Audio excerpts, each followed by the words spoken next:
শিলচারি বুয়াই। হ্যাঁ ভাই কস না, আমি শুনলাম তো। তোমরা আমার মাথা খারাপ করিও না।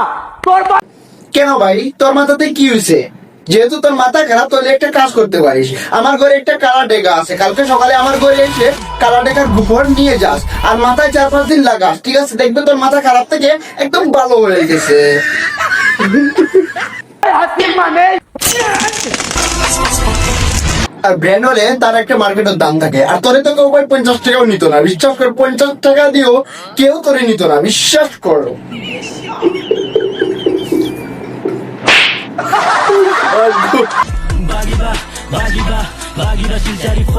দেখ ভাই, টি শার্ট ছিঁড়ে এটাকে পাওয়ার বলে না। দেখ, টি শার্ট তো কাপড় দেওয়ার সময় ছিঁড়ে যায়। আর তুই যদি ব্র্যান্ড হস, আমি হলো বরাক ভ্যালির শপিং মল, আর তুই সেই শপিং মলের একটা ব্র্যান্ড 50 টাকা দামের।